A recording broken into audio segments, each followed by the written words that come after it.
The broadcast is now starting. All attendees are in listen-only mode. Good afternoon, everyone, and welcome to today's presentation, Safe Harbor 401k Plans with Christine Hall and Lisa Rodriguez. Before we get started, I'd like to point out the panel on the top right-hand corner of your computer screen. You're going to see a drop-down section for chat. This is where you're going to enter in any questions you may have for Christine or Lisa. Feel free to submit your questions at any time, but do keep in mind that the Q&A portion of the session will be held at the end, and they will answer as many questions as time permits. If time does run out and you still have questions, you can send them to our email address, webinars@nova401k.com. Right below chat, you're going to see a drop down for handouts. Here you will be able to download today's material in PDF form. If you are not able to view or click on the handout, you can go ahead and send us an email and we can provide you with that PDF. If you are with us today to earn continued education credits, please be sure to stay until the end. There will be a pop-up survey. This survey is going to allow us to track your time and participation. Certificates will be sent out within a week for those who have met the time requirements. To view any webinars you may have missed and the recording of this session, you can follow us on our YouTube channel. That is Nova 401k Associates, or you can visit our website, which is www.nova401k.com/webinars. Thank you so much for joining us today. I would now like to introduce Nova Senior Defined Contribution Account Manager, Christine Hall, and Senior Account Manager, Lisa Rodriguez.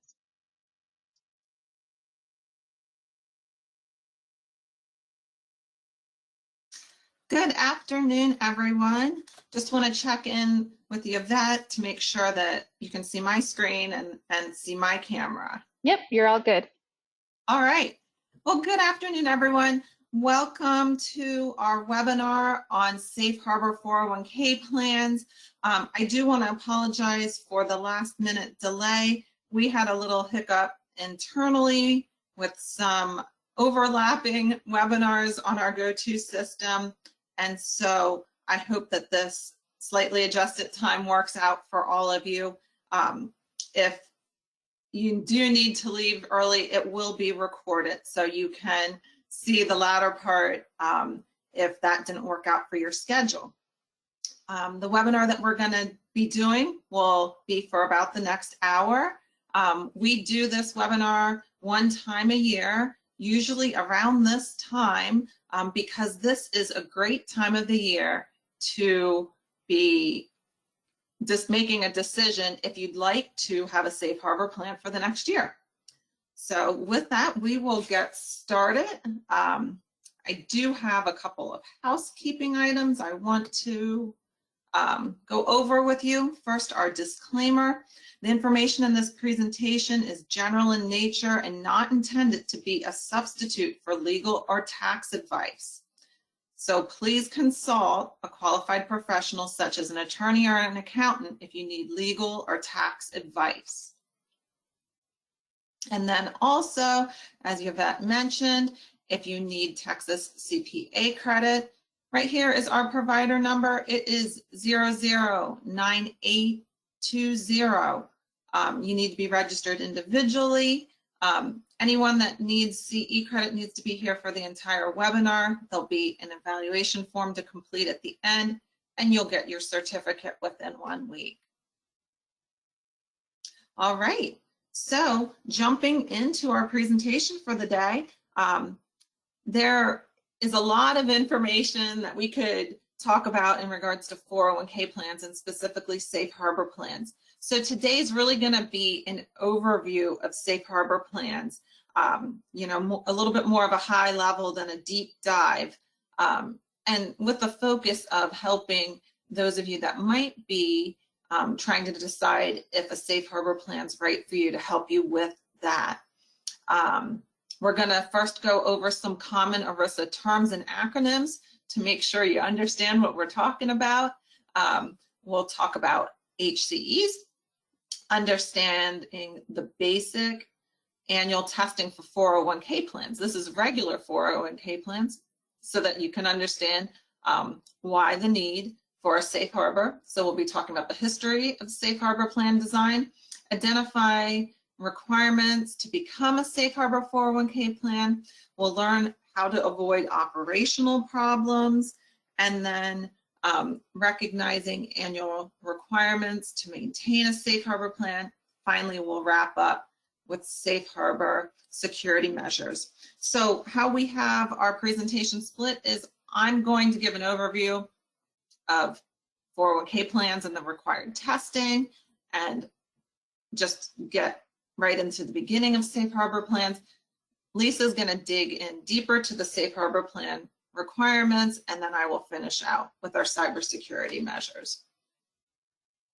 All right, so with 401k plans, we have a lot of acronyms that if you don't work in our field, they could be confusing. And so I wanted to go through them with you just so that you have an understanding of those acronyms and some of the terms too. So the first one, ERISA. ERISA stands for Employee Retirement Income Security Act of 1974. So yes, that goes back to 1974, and those are the federal laws that have been put in place that govern qualified employer-sponsored retirement plans. The next, 401k. And a lot of times you'll just hear people say, you know, I have a 401k plan, I'm making 401k contributions. Well, what 401k is, it is the subsection of the Internal Revenue Code that addresses employee contributions that can be made into a qualified plan. So that's where that comes from. Next, deferral. Sometimes those 401k contributions that employees make are called deferrals. And the reason it's called deferral is because that employee has chosen to defer that money from money that they would be paid in order to contribute that to the 401k plan. So deferral is another name for a contribution. Traditional versus Roth. And this is in regards to types of 401k contributions, types of, if you will, deferral contributions. You can either make a traditional 401k contribution or deferral contribution, which is pre-taxed contribution. Those were the first type of 401k contributions that were allowed. Or you can make a Roth 401k deferral contribution, which is an after-tax. It's money that's been taxed and then contributed to the plan by the employee. Next, we have ADP/ACP, and those are two of the tests that are required to be done on 401k plan. The first, ADP, stands for average deferral percentage, and ACP stands for average contribution percentage. And we're going to go over those in detail in this presentation. Next, we have HCE and NHCE. HCE stands for highly compensated employee, and NHCE stands for non-highly compensated employee. And that we're going to go over on the very next slide. Next, we have key employee. A key employee is someone that owns more than 5% of the company, or someone that owns 1% of the company and has a compensation that's greater than $150,000, or an officer in the company that has greater than $220,000 of compensation during 2023. And we'll talk about that as that relates to top heavy. Top heavy is one of the testing that is required to for 401k plans to do, and we will talk about that in detail in this presentation as well. Basically, it's when the key employees in a plan own more than 60% of the plan's assets. Finally, amendment. Amendment is what needs to happen to your plan document. All 401k plans are required to have a plan document in writing, and when that plan document needs to be changed, an amendment occurs. So anytime you want to make a change to your plan document, you want to reach out to your account manager to discuss putting an amendment in place for your plan. And changing to a safe harbor plan does require an amendment to take place. So I want to talk a little bit more about highly compensated employees. We'll do a deep dive into them because that can be confusing, what it means to be highly compensated. And it's important because the highly compensated are compared to the non-highly compensated employees in the testing that's required of 401k plans. An owner that owns more than 5% of the employer in the plan during the previous year, during the plan year or the previous year, is considered a highly compensated employee. Also, an employee with compensation in excess of $150,000 in 2023 will be a highly compensated employee in 2024. So when looking at compensation, we look back to the prior year to make that determination. And that $150,000 is not a static amount. It does get increased as time goes on. You know, typically each year, the IRS will provide an updated amount for that. So, but for 2024, anyone that earned 150 in 2023 will be highly compensated for 24. Then there is also attribution rules for highly compensated employees. So family members of direct owners that are working for the company, like parents, children, spouses, or grandchildren, would be considered highly compensated employees. So when NOVA asks if there's any family members that work of the owners that work for the company, this is why we ask for that, so that we can properly determine who the highly compensated employees are for the testing. Okay, so I keep talking about testing because there are a number of required testing that needs to take place in 401k plans. The first one, the average deferral percentage test compares highly compensated and non-highly compensated employee contributions. The next one, the ACP testing, the actual contribution percentage test, is comparing the matching contributions, and we're going to get into more of those details. Top-heavy testing compares the amount of assets that are held in the plan. Again, we will talk about that in detail. There's also another type of testing called 410B testing, or coverage testing. We're not going to talk about that kind of testing in detail in this presentation because it is not a test that is exempt due to a plan being safe harbor, but that is a test that compares the number of people who are benefiting. So the number of highly compensated employees of the employer compared to the number of non-highly compensated employees who are allowed to participate in the plan. And then we have 414S testing, which is the compensation ratio testing. And that also, we're not going to talk about in detail in this presentation because that is not excluded if a plan from the required testing, if a plan is top heavy. And with that type of testing, if your plan includes all W-2 compensation as plan eligible compensation, that testing automatically passes, then it wouldn't be required. But if you exclude any types of W-2 Box 1 compensation, then you have to do that type of testing to make sure that that exclusion is not discriminatory. Just for example, if your plan would exclude cell phone reimbursement from plan eligible compensation, and the only types of employees that receive the cell phone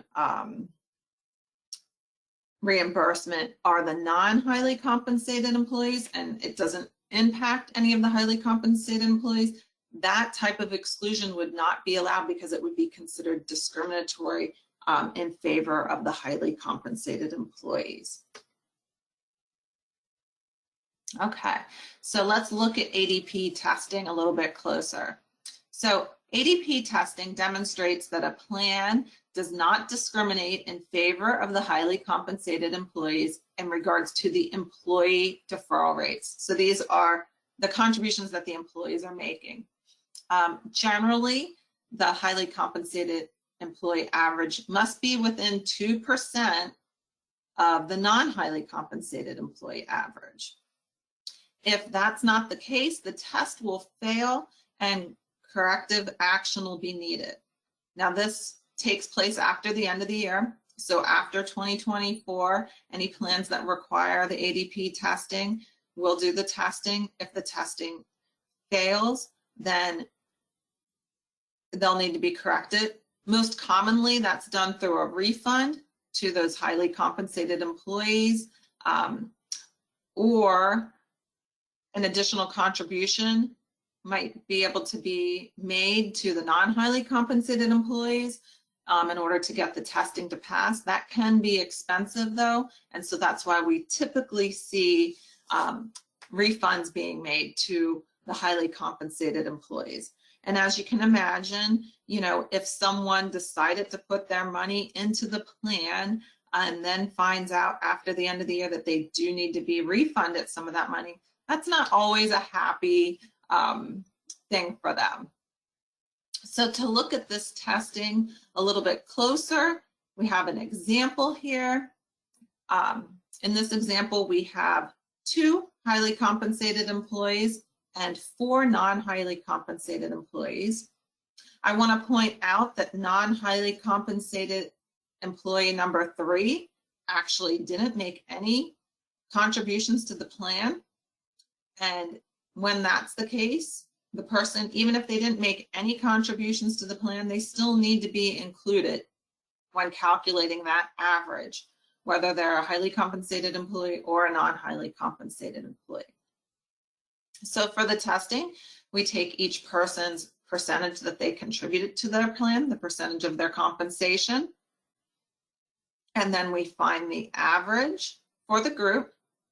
So in this example, the highly compensated employee average is 9.5% for those 2 highly compensated employees, and the non-highly compensated employee average is 4.25%.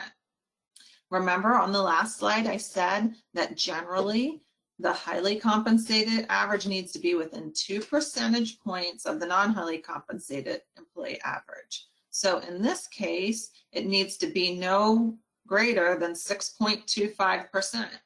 And you'll see that it's not, it's actually 9.5%. So this is an example of a test that would fail and would either require refunds to be paid to these highly compensated employees or additional contributions from the employer be made to the non-highly compensated employees. ACP testing is basically the same as ADP testing, but instead of comparing the employee deferrals and getting the average of the employee deferrals, this testing compares the matching. So it will compare the match that the highly compensated employees receive to the match that the non-highly compensated employees receive. And similarly, if the testing fails, the most common correction is refunds need to be made, or another option would be an additional contribution needs to be made to the non-highly compensated employees. Okay. The next type of testing we're going to dive into a little bit more deeper is top-heavy testing. And top-heavy testing, instead of looking at highly compensated employees, looks at those key employees that I talked about earlier. So a plan is considered to be top-heavy when 60% or more of the assets are held by the group of key employees.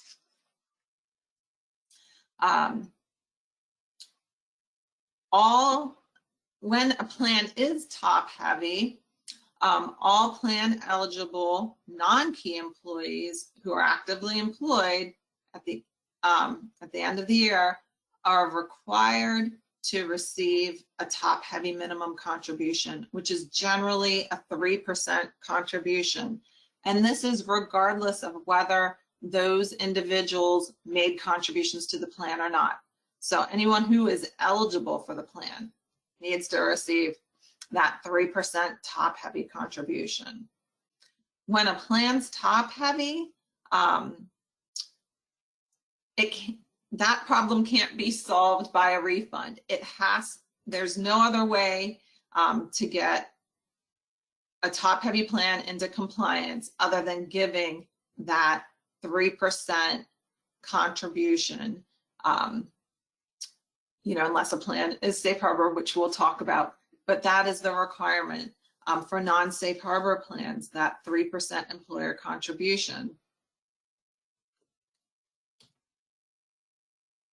Okay, so as you can see with those testings that's required, there are some employers that having a pass on that ADP ACP test and the top-heavy test might be kind of challenging and, ultimately limit what the highly compensated employees can contribute to the plan. So, wanted to give some history. The IRS's solution to that, in order to allow those highly compensated employees to contribute up to the maximum amount to the plan, came in the form of the Safe Harbor Plan. Safe Harbor plans were first introduced back in 1996 with the Small Business Job Protection Act.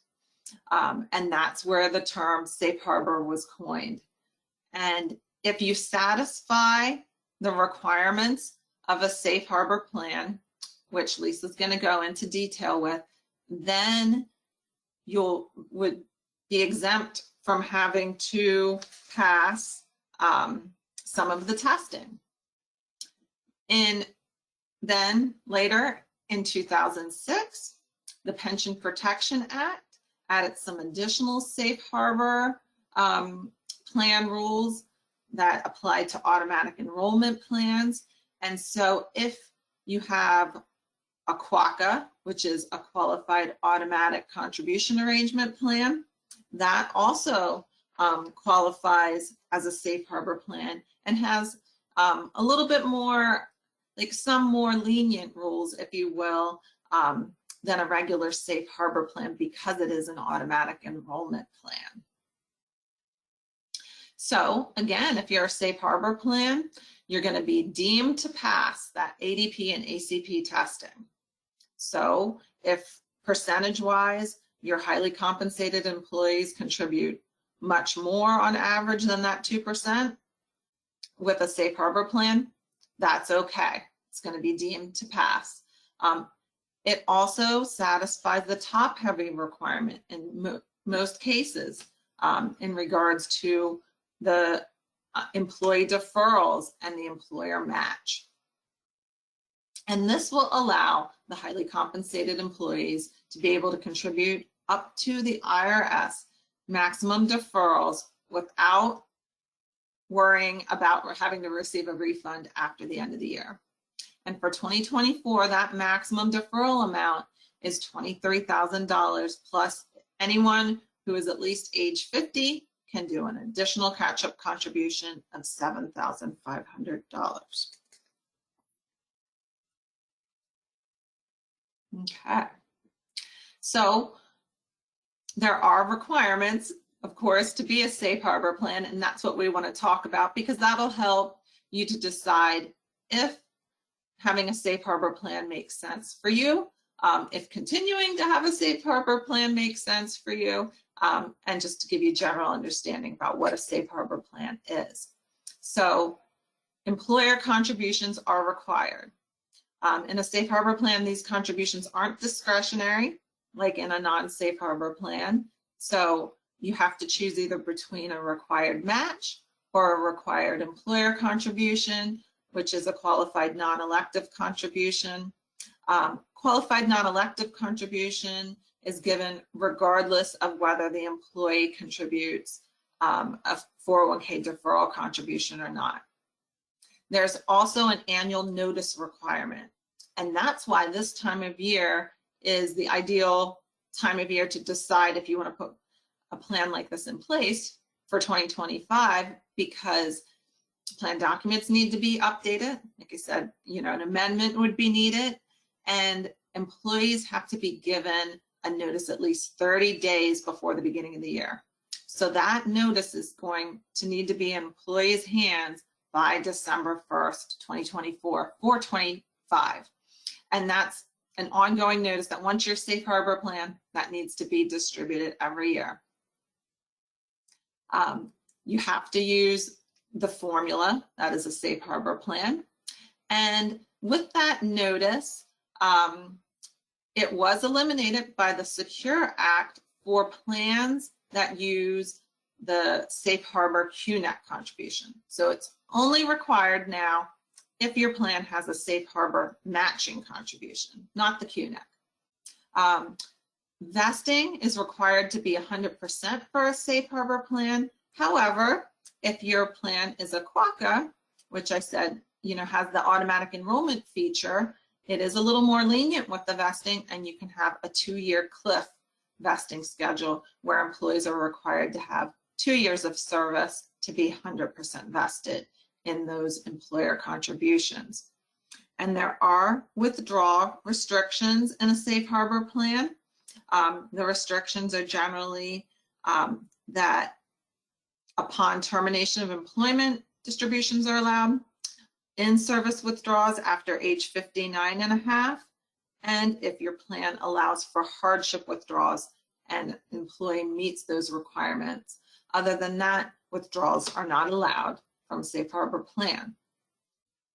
Okay, so existing plans can be converted to a safe harbor match plan only on the first day of the next plan year. So the match tends to be a very popular way to be a safe harbor plan because it is dependent on whether or not the employees make contributions.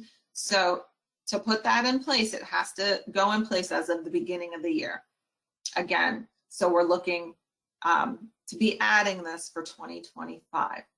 The exception is if you have a brand new 401k plan or an existing profit sharing only plan, then the safe harbor match can be put in place at least 3 months before the end of the plan year.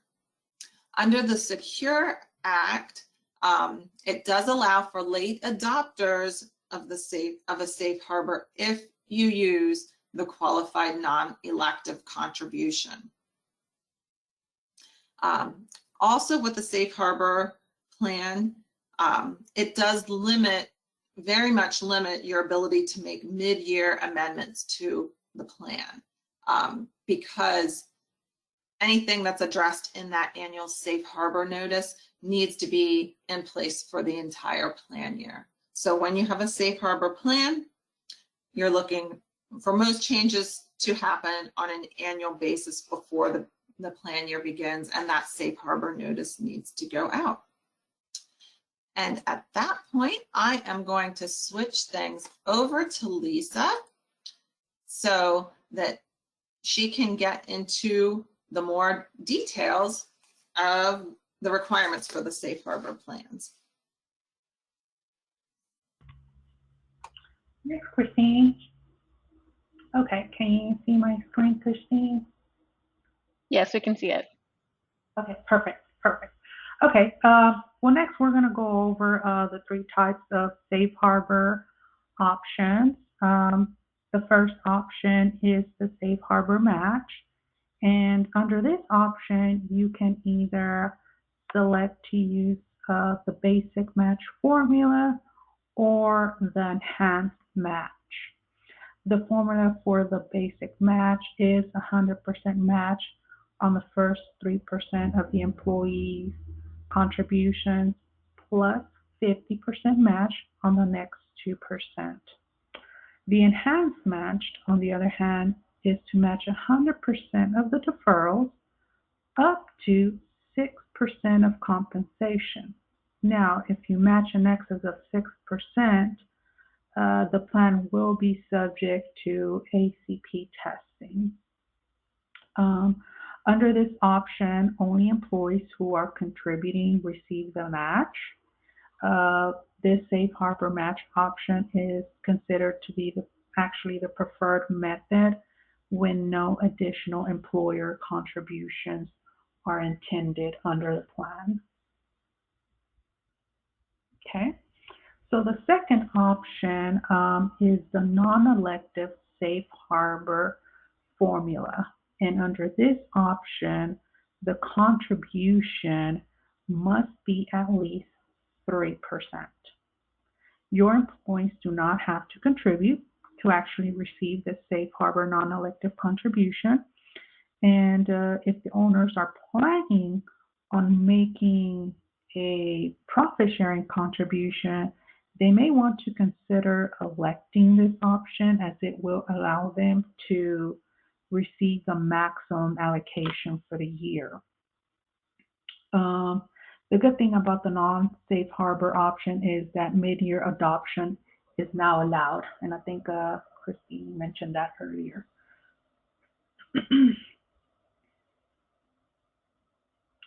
Okay, so continue with option 2, which is a safe harbor non-elective.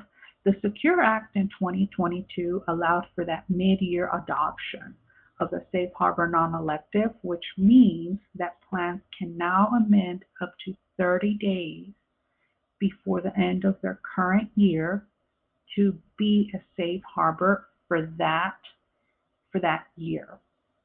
Now, this only applies to the safe harbor non-elective option. The safe harbor match cannot be adopted mid-year. Okay, so now let's go over this example. In mid-2024, NOVA prepares your mid-year test for your plan. The mid-year test actually fails, and large refunds are projected for the highly compensated employees. This means you have up until December 1st of 2024 to amend your plan and to become a safe harbor non-elective for the 2024 plan year. All eligible employees will receive a contribution of 3% of compensation for the plan year, and the plan will no longer need refunds, as the ADP and the ACP test will be deemed to pass testing.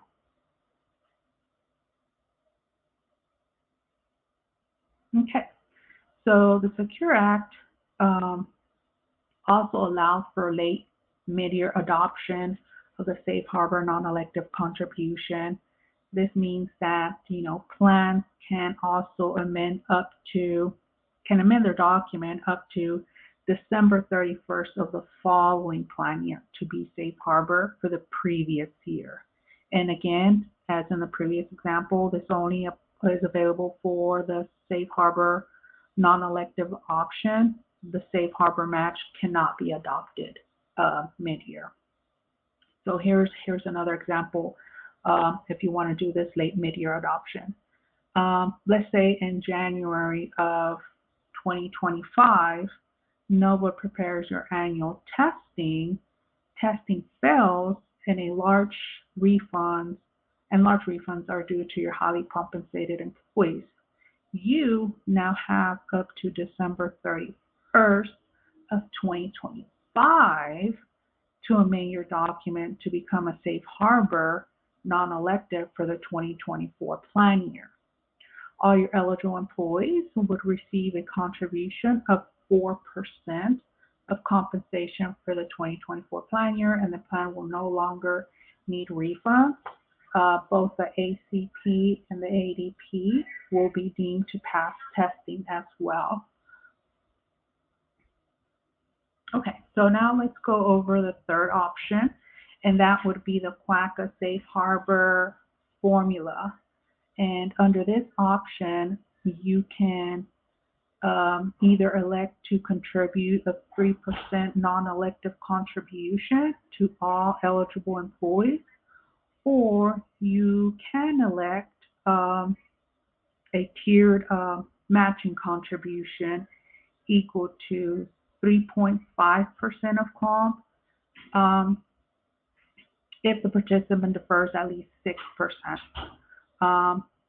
So basically the tiered match formula is match 100% up to the first percent of compensation, and then 50% up to the 6% of compensation.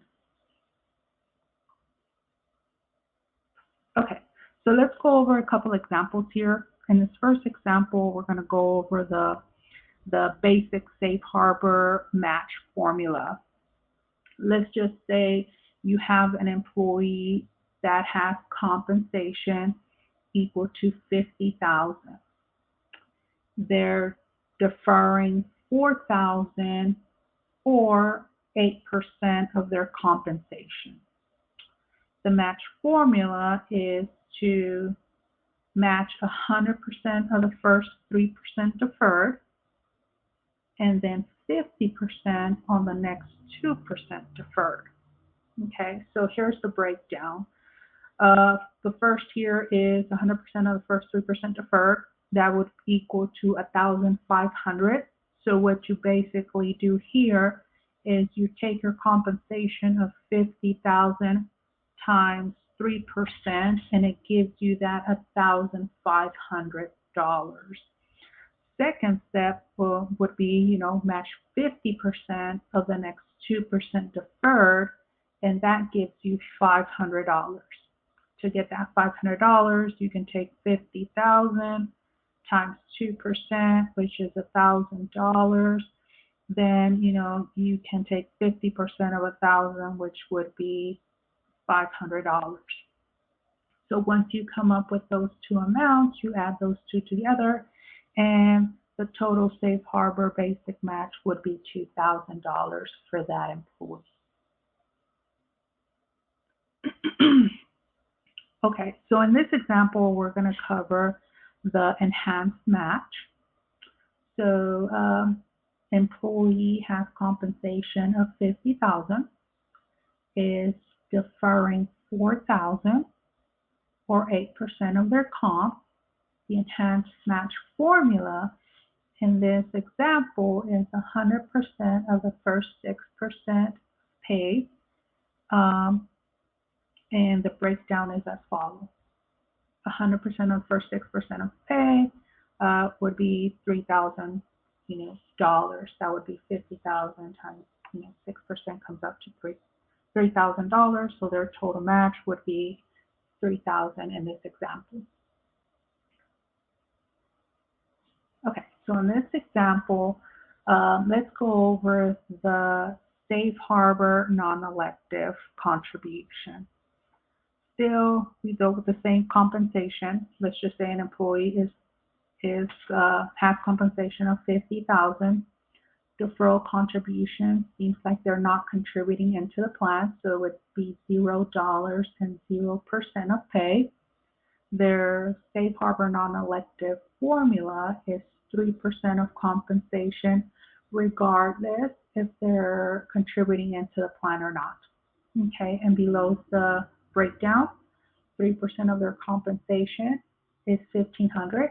So you'll take 50,000 times 3% to get the $1,500. So their total safe harbor non-elective contribution would be $1,500.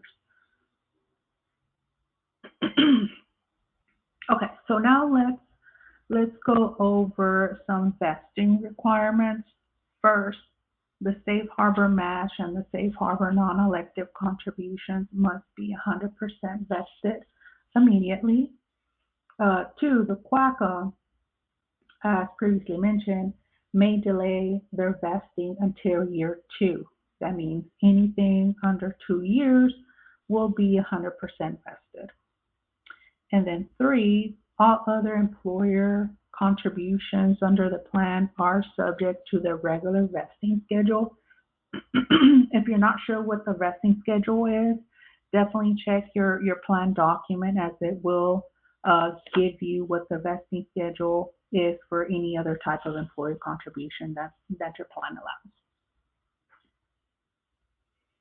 Okay, so the QACA option has certain requirements that you need to be aware of if you elect this option.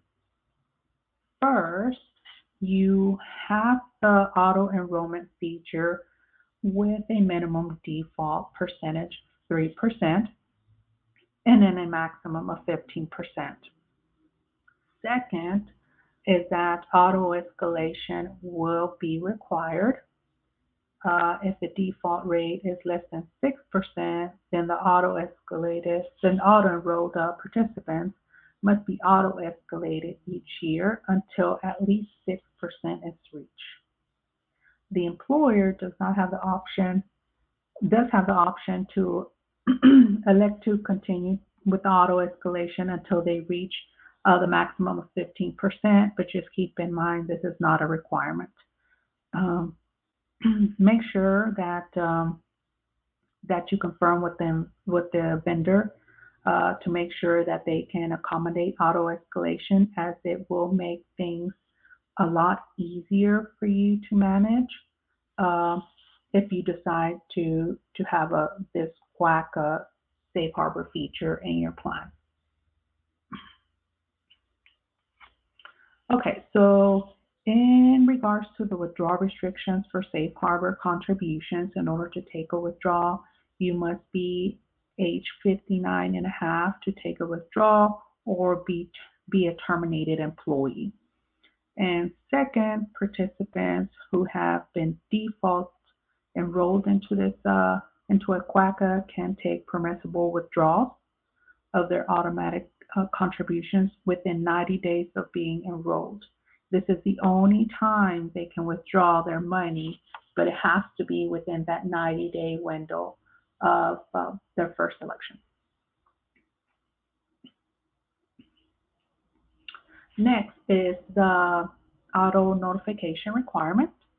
The safe harbor status is a year-to-year election, meaning that a notice is required to be provided to all eligible participants at least 30 days, but not more than 90 days prior to the beginning of the safe harbor plan year. For those new eligible employees that you have, they must be notified no later than the date they're eligible and no earlier than 90 days before their eligibility date. The safe harbor notice is only required for the safe harbor match. The safe harbor non-elective is no longer required, but you can choose to continue to distribute the notice. It's fine to distribute if you choose to. Okay, so let's go over what's in the actual safe harbor notice. First, the notice should include the safe harbor formula, whether you're using a basic safe harbor formula, an enhanced match, a QACA. The notice should identify what type of formula that the plan is using. Employee contribution limits are also included. Any other discretionary employee contributions are in the notice as well. The name of the plan to which contributions are being made. The compensation definition is included, as well as the withdrawal provisions that are allowed under the plan. The vesting provisions for all sources would be included in the notice. And of course, the plan sponsor contact information is another item that's included in the safe harbor notice.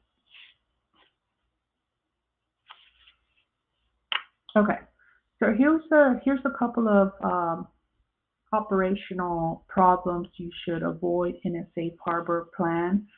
Below are 3 common problems that we've seen.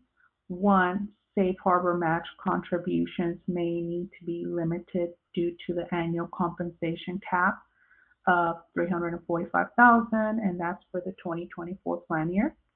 And 2, safe harbor contributions must be deposited to the correct source type.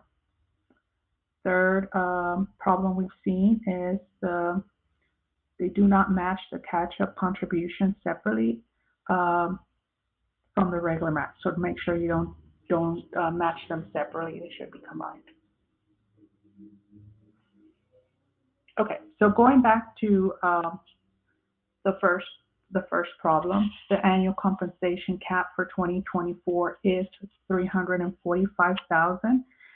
What that means is that if anybody exceeds that comp limit, we pretty much disregard any comp above this limit.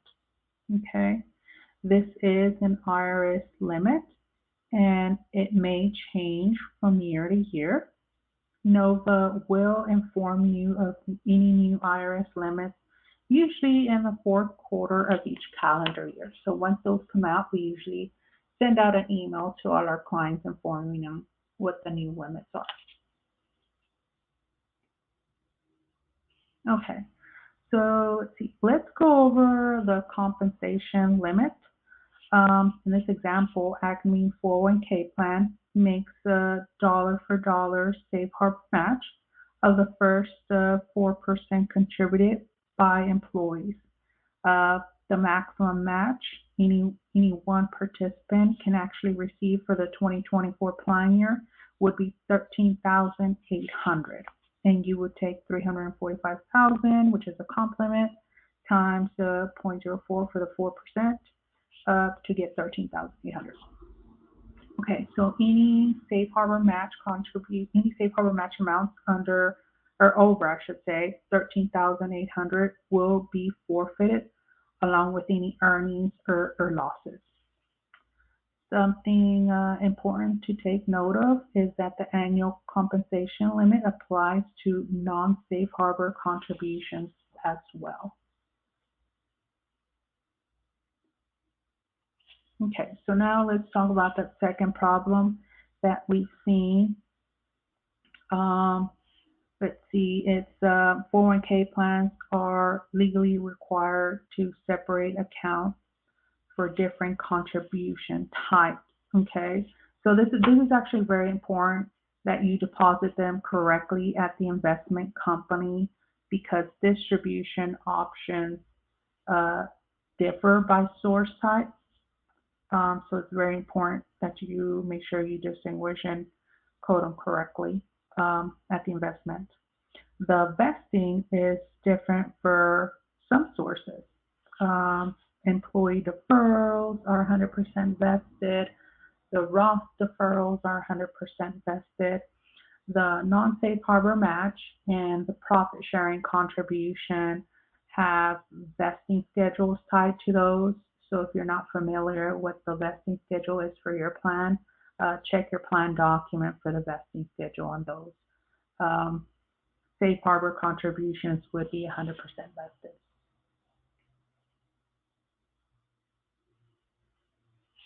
Okay, so the third problem is regarding catch-up contributions. Make sure to add the catch-up and non-catch-up employee contributions together when you're trying to determine the employee's deferral rate and the safe harbor match contribution. Same thing applies if an employee is doing Roth contributions and Roth and non-Roth employee contributions. Just make sure you take both into consideration. So if you do have incorrect match calculation, you as the plan sponsor do need to work with your payroll vendor, or if you do it internally, work with that internal person that's handling your payroll. The tier safe harbor match formula is very common, but it can sometimes be calculated incorrectly. So if you currently do have a safe harbor plan, or you're thinking about, creating a safe harbor plan with this, with the basic safe harbor match, make sure you contact your account manager if you have questions about, the tier safe harbor match formula. They may be able to help you calculate the contribution. That way you have a better understanding on how that calculation works.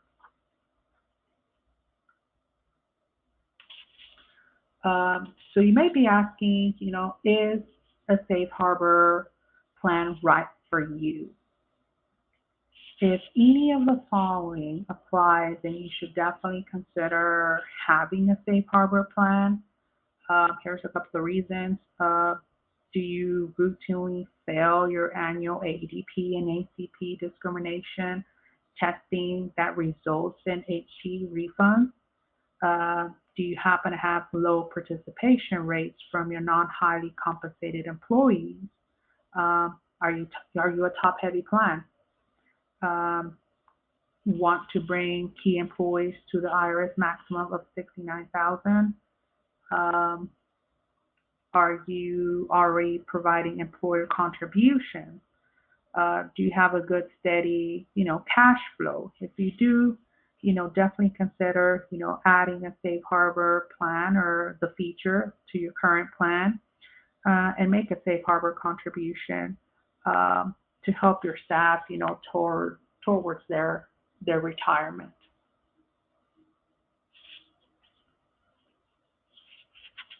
Okay, so common top-heavy organizations that should consider being a safe harbor plan as well is any owner-operated businesses. If your business is the family-run, definitely consider the safe harbor option.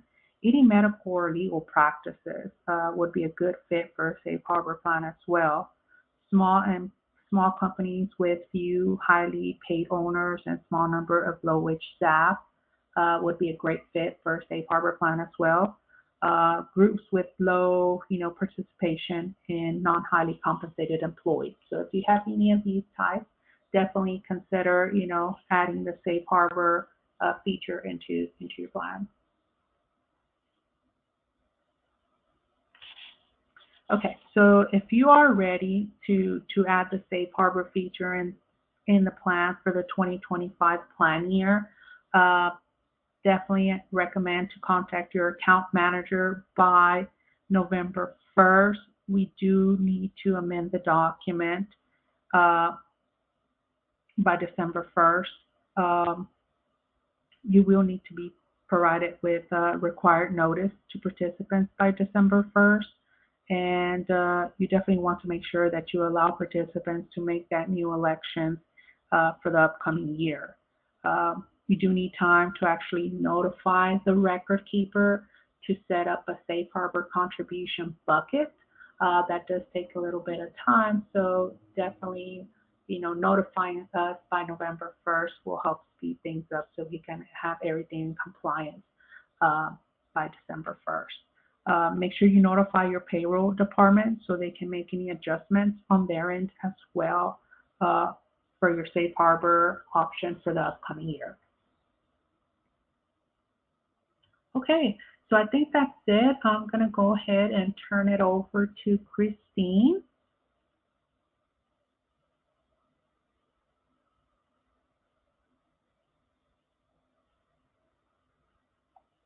All right. Hold on one sec. I just got to show my screen. Okay, Yvette, can you see my screen all right? Yep. All right, great. So our hour's almost through. I do want to add in something that's not really safe harbor, but it is a way that Nova keeps your plan safe. One of the things that we do is Nova's cyber security measures.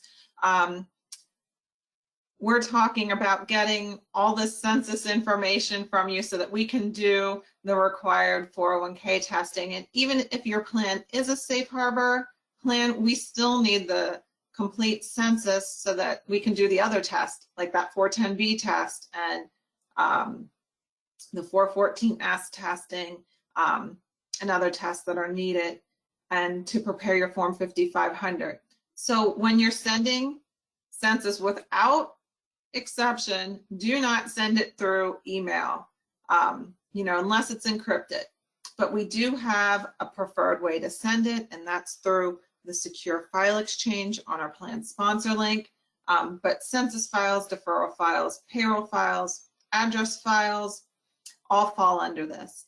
When we complete the non-discrimination testing for your plan, we also send it through our secure file exchange, because the testing itself contains information, like social security numbers, compensation amounts.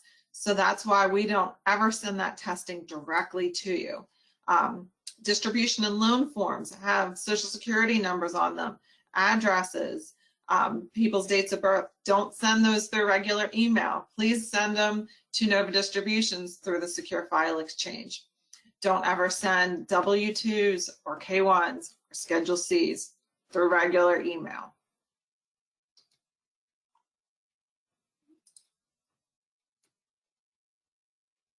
Okay, and like I had said, I've been mentioning Nova's Secure File Exchange. It's on our plan sponsor link. There's a link to it. If you're not sure how to use it, reach out to your Nova account manager. We're always glad to help you with that. So we use that at Nova to help. We have encrypted software on our emails. New plan contacts have to be authorized by an existing contact before we add them to our system. So no one from your company or even outside of your company can say, hey, Nova, I should get information about this plan. We always check with an existing contact first. We have mandatory training for all Nova associates on a quarterly basis. And we also have a password policy because we take our cybersecurity of your sensitive information very seriously.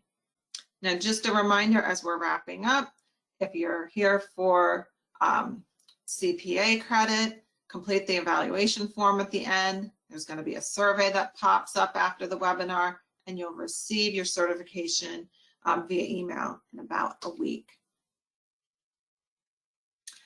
I'm not sure if anyone had any questions through the presentation, Yvette? We just had one. They said, please discuss the Safe Harbor match deposit timing requirements. Okay. That just depends on how it is specified in your plan document. Some plan documents will have the Safe Harbor matching contribution calculated on a payroll by payroll basis. And that'll specifically say that in your plan document. And if it's determined on a payroll by payroll basis, that should be deposited into the plan's account at the same time as the employee deferrals, the employee contribution, which is within 7 business days after the pay date, or more preferably as soon as administratively possible. But that 7 business days should not be violated. The Department of Labor does not like that. However, some plans have the match calculated on an annual basis. If your plan is calculating the match on an annual basis, then you're not required to make that Safe Harbor matching contribution on a payroll basis if you don't want to. It can, in fact, be made after the end of the plan year when it's calculated. So just depends on that. If it is an annual match, then generally that match deposit needs to be made by your tax filing deadline for the year, with extensions are also allowed on that. Alrighty, it looks like that is the only question that came in. Unless you want to add anything else, we can go ahead and close up the session. Just wanted to add really quick, remember, if you do want to add a Safe Harbor plan, to let us know by November 1st. You need to let your account manager know that. If you have an existing plan with Nova, please reach out to them directly. If you don't currently have a plan with Nova and you have some questions about 401k plans, or specifically Safe Harbor 401k plans, please feel free to reach out to Lisa or me. Our contact information is on the screen. And we hope you have a great afternoon. Yvette, I'll let you close us out. Awesome. Thank you so much, Christine. Okay, so just a few reminders. On your go-to panel, there is a drop-down for handouts. You will be able to find a copy of today's presentation in PDF form. If you are not able to see this on your panel, you can email us and we will send you the handout. For the CE credit, please be sure to stay till the end. We will have a pop-up survey once the session ends. For any other questions you may have, you can email us webinars@nova401k.com. We can go ahead and forward that over to Christina and Lisa if needed. To view any webinars you may have missed and the recording of this session, you can follow us on our YouTube channel, which is Nova 401k Associates. Thank you so much, Christina and Lisa, for sharing your time today with us. And thank you again to everybody for joining us. We hope you have a great day. Bye.